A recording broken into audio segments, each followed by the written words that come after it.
Hello everyone, welcome back to my YouTube channel. मेरा नाम है अंकिता शर्मा और मैं आ गई हूँ एक और नए वीडियो के साथ। तो सोशल मीडिया का ज़माना है, यहाँ पे जितना जल्दी फेम मिलता है, जितना जल्दी लोग आपको जानना शुरू करते हैं, उतना ही जल्दी जब कुछ भी ऐसी कोई प्रॉब्लम आपकी लाइफ में होती है तो वो भी आग की तरह ही फैलती है।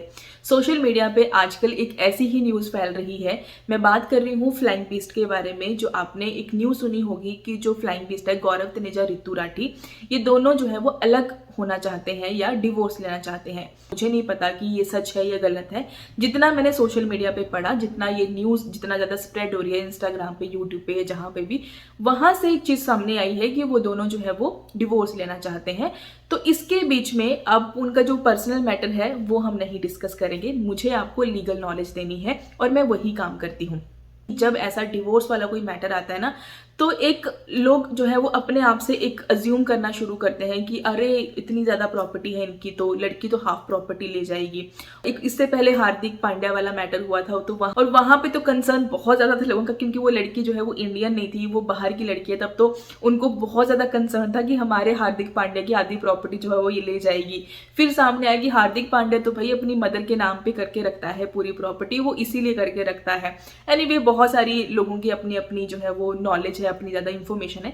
मैं यहाँ पे आपको एक चीज़ क्लियर करने आई हूँ इस वीडियो के थ्रू, प्रॉपर्टी को लेकर, कि जब हस्बैंड एंड वाइफ में डिवोर्स होता है तो लड़की के पास क्या राइट्स हैं, कि वो कितनी प्रॉपर्टी क्लेम कर सकती है और कितना उसको जो है वो मिल सकता है उस प्रॉपर्टी में से। वो सारी चीज़ें मैं डिस्कस करूंगी। तो चलिए बिना किसी देरी के अब आज का वीडियो शुरू करती हूँ।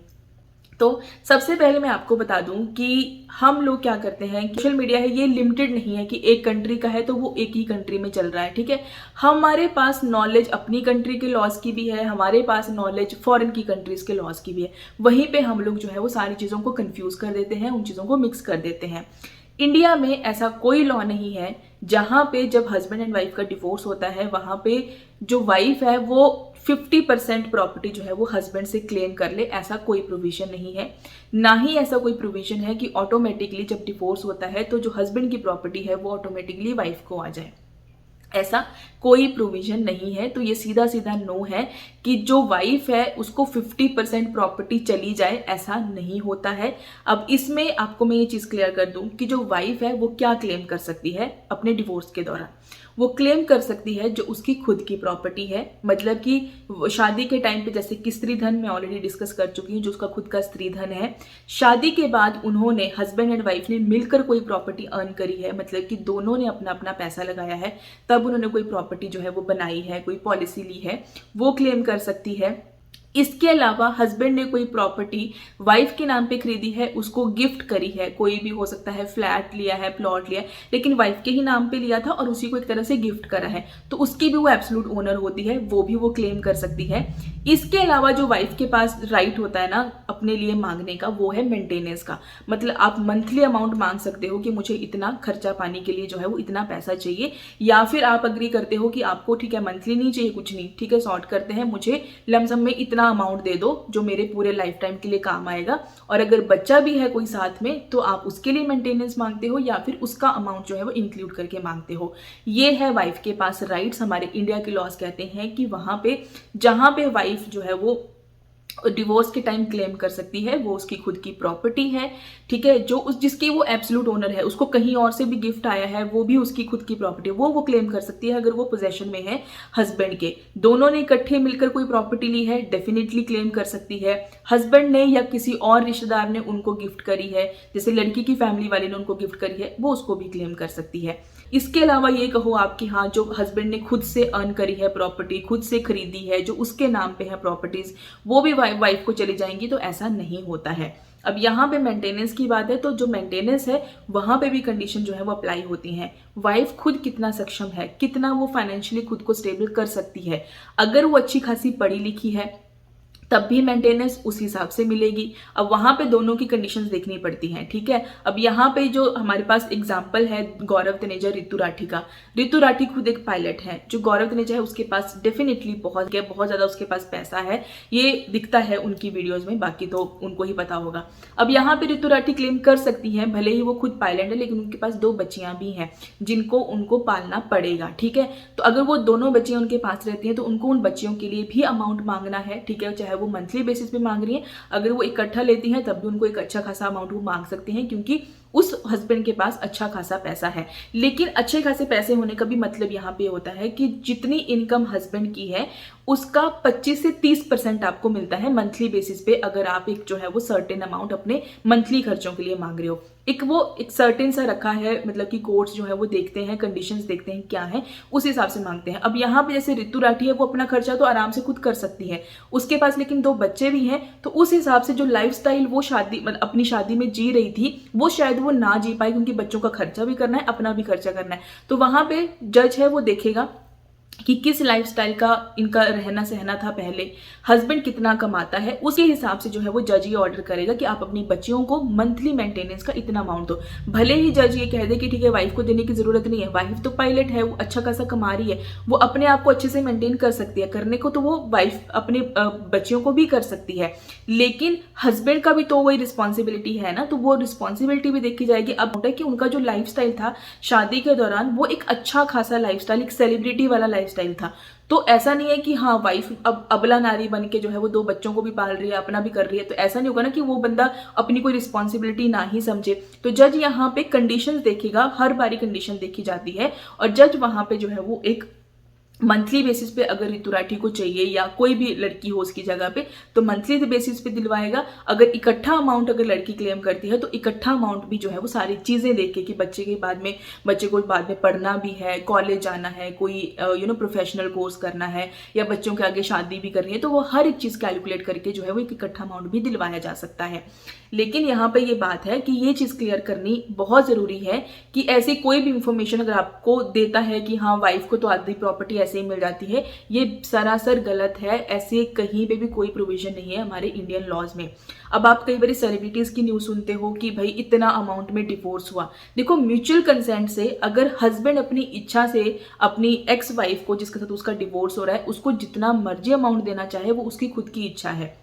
जैसे हमने सुना था कि बॉलीवुड में सबसे महंगा डिवोर्स हुआ था ऋतिक रोशन और उनकी वाइफ का, तो वहां पे उन्होंने म्यूचुअली अपना जो है वो डिवोर्स लिया था, और वहां पे जो ऋतिक रोशन है वो अपनी इच्छा से भले ही अपनी वाइफ को करोड़ों जितना मर्जी रुपए दे, जितना भी उसकी कैपेसिटी है, भले ही उसको कोई बंगला गिफ्ट कर दे, भले ही उसको वो कोई प्रॉपर्टी गिफ्ट कर दे, वो उसकी खुद की इच्छा है। अपनी इच्छा से हस्बैंड जितना मर्जी अमाउंट चाहे, जितना मर्जी पैसा चाहे, जितना मर्जी अपने बच्चों को, अपनी बीवी को जो उसकी एक्स बीवी होने वाली है अब उसको जितना मर्जी दे, वो उसकी खुद की इच्छा है। लेकिन अगर क्लेम करते हो हस्बैंड वहां देने से मना कर रहा है, तो यहाँ पे ये होता है कि जैसे मंथली बेसिस पर मांग रहे हो तो देखा जाता है कि हस्बैंड का कितना, मतलब कि कितना वो मंथली कितनी उसकी इनकम है, तो उसका ये रख लो आपकी 25 से 30% जो है वो वाइफ को एज ए मेंटेनेंस जाएगा।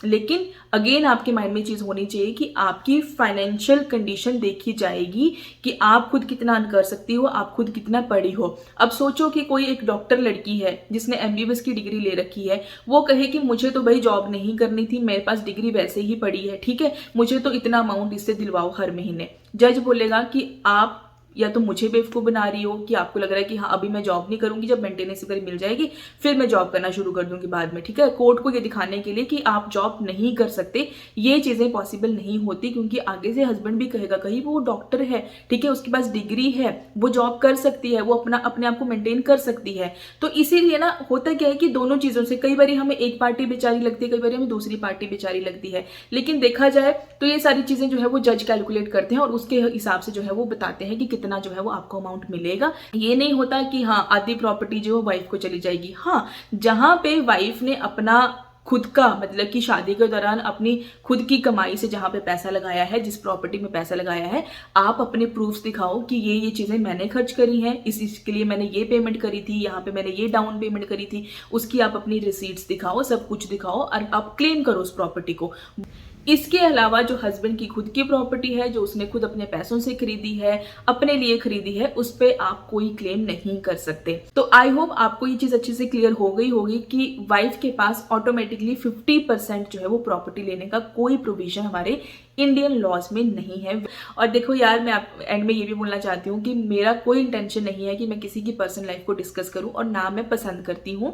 मैं हमेशा ऐसे जब मैटर्स हाईलाइटेड से मैटर होते हैं उनको एक एग्जाम्पल के तौर पे देखती हूँ, और वहाँ से जो है वो जो लीगल नॉलेज में आप तक पहुँचा हुआ हूँ वो देने की कोशिश करती हूँ। लेकिन इसके अलावा मैं एक चीज़ और भी कहना चाहती हूँ कि जो लोग बात कर रहे हैं, जो लोग डिस्कस कर रहे हैं, मुझे लगता है कि कहीं ना कहीं वो शायद उनको इतना ज़्यादा फॉलो कर रहे थे, शुरू से इतना फॉलो कर रहे थे। एक हमारा ना ह्यूमन नेचर है कि जब हम किसी को इतना दिल से फॉलो करते हैं या इतना कनेक्ट कर जाते हैं। अब देखो, जिस टाइम पे गौरव तनेजा ने ब्लॉगिंग शुरू करी होगी तो वो भी तो यही चाहता होगा ना कि ज़्यादा से ज़्यादा लोग इन्वॉल्व हों, उनकी फैमिली को देखें, उनको देखें, तभी तो वो इतने बड़े यूट्यूबर बने। ठीक है, उन्होंने अपनी हर एक जर्नी शेयर करी लोगों के साथ, लोग उनसे कनेक्ट कर पाए। और जब वो उनको अपनी फैमिली कहते हैं जिस टाइम अच्छा टाइम चलता है, तो जब बुरा टाइम आता है तो ठीक है, आप जैसे मुझे ऐसा लगता है कि जैसे हार्दिक पांड्या ने एंड में एक नोट डाल दिया कि हाँ ठीक है हम दोनों अलग हो रहे हैं, तो वो सारी गॉसिप्स ना अपने आप ही खत्म हो गई कि दोनों ने डिक्लेयर कर दिया। उसके बाद किसी ने कुछ नहीं पूछा। लेकिन होता क्या है ना कि जब लोग आपको इतना लंबे टाइम से फॉलो कर रहे होते हैं, आप उनको खुद की फैमिली कहते हो, तो जब अच्छे टाइम में आप ये कहते हो कि हाँ हम आपके साथ सब कुछ शेयर करते हैं, तो जब बुरा टाइम आता है, जब ऐसा कुछ होता है आपकी फैमिली में, तो वही लोग इतने ज़्यादा उनको क्यूरियोसिटी होती है तो जानने की भाई इतना परफेक्ट कपल था, उनकी आपने हर एक जर्नी देखी होगी, बच्चों के जन्म से लेके बच्चों का हर एक बर्थडे सेलिब्रेशन करना एंड ऑल सारी चीज़ें।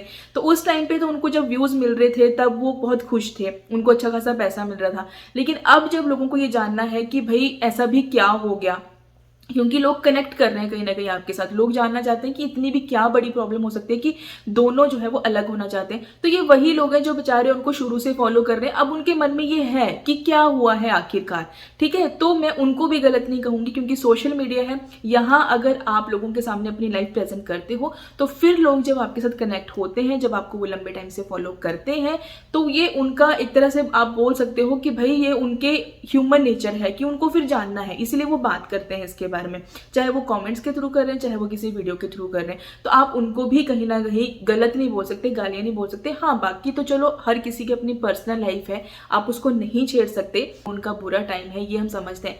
लेकिन हर किसी को आप सोचो कि इतना समझा पाओगे, इसीलिए उनको भी गलत नहीं कह सकते। लेकिन जो लोग बहुत ज्यादा कर देते हैं, कई बार जो एक्स्ट्रा हो जाता है, उनको थोड़ा सा संभलना चाहिए। बाकी तो बस मेरा इतना ही काम था कि इस वीडियो के थ्रू आपको बेसिक सी लीगल नॉलेज दूं। अगर आपको वीडियो का कोई भी पार्ट अच्छा लगा होगा, वीडियो अगर अच्छी लगी है, लाइक करना, शेयर करना, कमेंट करके जरूर जाना। और अब आपसे मिलती हूँ नेक्स्ट वीडियो में नए टॉपिक के साथ, और आज के लिए बाय बाय।